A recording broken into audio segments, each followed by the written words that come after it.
एक गांव में एक लड़की रहती थी जिसका नाम सरिता था। जब सरिता 6 साल की थी तब उसकी मम्मी मर गई। वह अपने पिता के देख रेख में बड़ी हुई थी, इसीलिए वह अपने पिता से बहुत प्यार करती थी। सरिता जिस गांव में रहती थी उसी गांव में रमेश नाम का लड़का रहता था। रमेश गरीब और छोटी जात का लड़का था और वो बच्चों को ट्यूशन दिया करता था।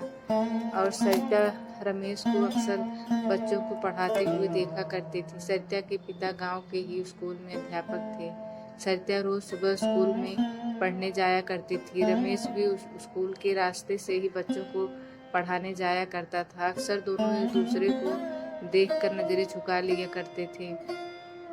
रमेश गांव के बच्चों को एक बरगद के पेड़ के नीचे पढ़ाया करता था। कभी कभी सरिता भी उसी जगह आ जाती थी। रमेश सरिता को मना भी करता था लेकिन कि तुम यहाँ पे मत आया करो, अगर तुम्हारे पिता ने देख लिया तो समस्या खड़ी हो जाएगी। गांव में अक्सर जात धर्म के कारण बहसबाजी हुआ करती थी और रमेश इन लड़ाई झगड़ों से दूर रहता था। रमेश सरिता को बचपन से जानता था और वह ये जानता था कि सरिता बहुत जिद्दी है। रमेश के मना करने के बाद भी सरिता बरगद के पेड़ के पास आ जाया करती थी। एक दिन गांव के एक व्यक्ति ने सरिता को सुरेश से बात करते हुए देख लिया।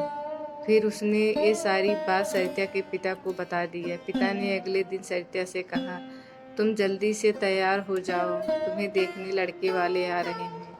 ये बात सुनकर सरिता हैरान थी कि अचानक से उसके पिता ने ये निर्णय कैसे ले लिया। अगले दिन सरिता उसी बरगद के पेड़ के पास जाती है जहाँ रमेश बच्चों को पढ़ाता रहता है। सरिता ने कहा, पापा ने मेरे लिए लड़का देखा है, मेरी शादी होने वाली है।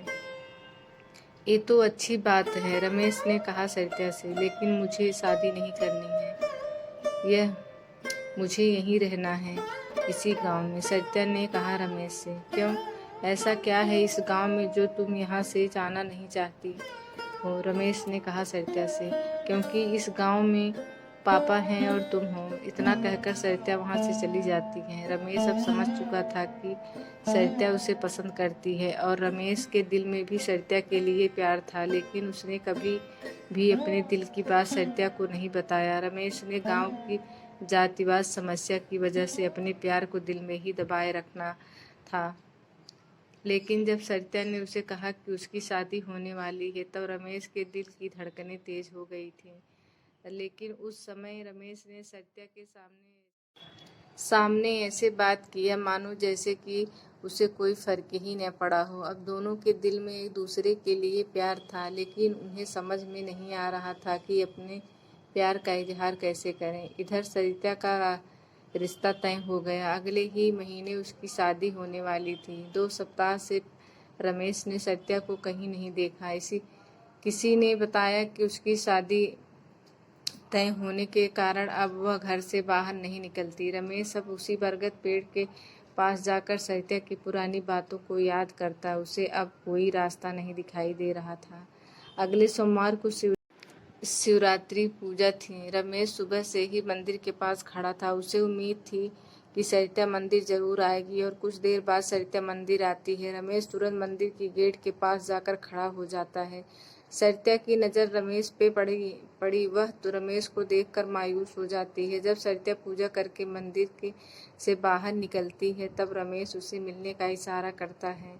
दोपहर के समय उसी बरगद के पास दोनों मिलते हैं। सरिता की नज़रें रमेश को ही देख रही थीं। रमेश अपनी नज़र नीचे करके कहता है, सरिता, जब तुम मेरे पास रहती थी तब मुझे कुछ फर्क नहीं पड़ता था और न ही मुझे कुछ महसूस होता था, लेकिन आज जब तुम दूर जा रही हो तो पता नहीं मुझे अजीब सी बेचैनी हो रही है। ऐसा लग रहा है मानो मेरे जीवन का कोई कीमती चीज़ मुझसे दूर हो रहा है। ऐसा लगता है कि मुझे तुमसे प्यार हो गया है। अब मुझे समझ नहीं आ रहा है कि मैं क्या करूं। सारी बातें सुनकर सरिता की आंखों में आंसू आ गए। उसने कहा, रमेश, अब तुम ही बताओ कि मैं क्या करूं। मैं भी तुम्हें बहुत चाहती हूँ, लेकिन कभी तुम्हें बता नहीं पाई। अब कैसे रहूंगी मैं तुम्हारे बिना? मुझे तो कुछ भी समझ नहीं आ रहा है।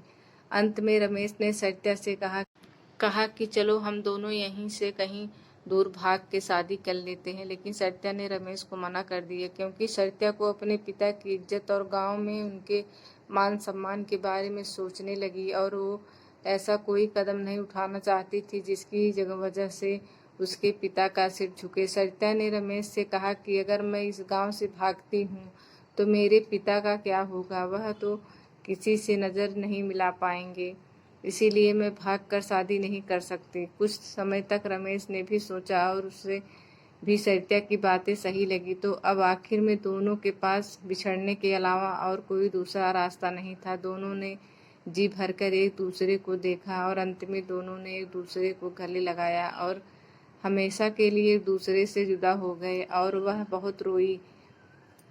घर चली आई। शादी के दिन जाते टाइम रमेश उसे देख रहा था, उसी बरगद के नीचे बैठा हुआ था। सरिता की भी निगाहें बरगद के पेड़ के पास थीं।